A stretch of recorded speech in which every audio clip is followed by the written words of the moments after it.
This is the homework video for Tuesday, 10/6/15. It's on page 42 and you're doing number 5, but you don't have to do all of it. You only have to do A and B. The video will have some things that I want you to write down, but that you probably did not write down on your own.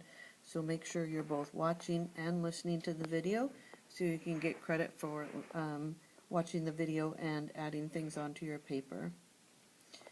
The first question said that there's a third company. They're referring to number 4, where they were talking about the rollaway skates and the wheelie skates. Now there's a third skate company, and it's called Wheels to Go. And the equation for the cost at Wheels to Go, so this means the cost at Wheels to Go, is 35 plus 4n. And question A asked you, what information do the numbers 35 and 4 represent in this situation? Well, the 35 represents the cost for no people, so it's probably like a deposit, so that if you back out at the last minute, they're going to get at least some money. And then for you renting their roller rink. And then the $4, the 4 represents the cost that you're going to pay per person in addition to this $35 that you had to pay to rent the roller rink. So it's the cost per person. It's also your slope. Question B. This one said for 60 students, which of the 3 companies is the cheapest? It also said, and it's important that you have this part in your answer, explain how you could determine the answer using tables, graphs, or equations. For the equation, I just showed the work, and you need to show the work as well. So the equation for rollaway is the cost at rollaways is 5 times n, where n represents the number of people. So they're asking me how much would it cost for 60 people, so I do 5 times 60, and that's $300. And at wheelies, I use the equation 100 plus 3n, where n is the number of people again, and 100 is like a deposit that you have to pay even if no people come.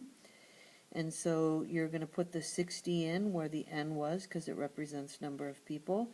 And you're going to do 100 plus 3 times 60. 3 times 60 is 180, and 100 plus 180 is 280. So they're a little bit cheaper than rollaway if 60 people come. And if 60 people come at Wheels to Go, this is the equation they gave. You do 4 times the number of people, so 4 times 60 is 240. You add 35 to that, and you pay $275. So the one that is cheapest is Wheels to Go, and I showed the work for how I got that answer on all 3. Now I'm expected to explain how you would get that with a graph or a table. So to use a graph or a table, you would need to extend to 60 on the x-axis and 300 on the y, and then go to 60 and over.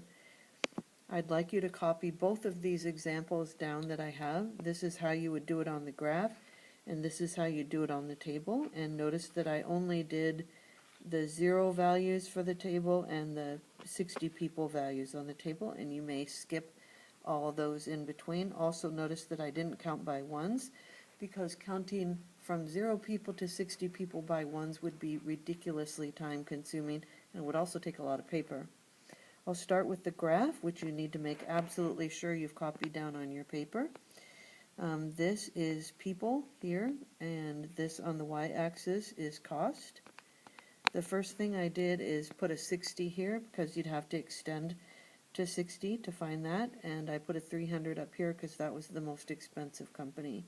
And then I just roughly sketched in all 3 lines, and what I'd like you to do is I'd like you to label the lines. So I want you to write next to the orange line which company it represents, and next to the red line which company it represents, and next to the purple line which company it represents. That will be part of how I know that you were watching the video and listening to it. Then what I did is I took my orange line and I went straight up to where the orange line was and over, and that's $300. And I would do the same thing for the red, up to the line, the red line, and over, and that one was about 280. And then on the purple, again, up to the purple line and over. My next question that I want you to do, the answer is not on the screen, so you're going to have to tell me what you think, is I want you to tell me which of those three lines, the orange line, the red line, or the purple line, is the most inaccurate, the most wrong line. One of those lines, even though I was only trying to sketch them, is way off. Please write down on your paper which one of those lines and be prepared to explain that to me. Okay, less than 6 minutes for the homework, and you are done with your video. Have a great night. I'll see you on Wednesday morning.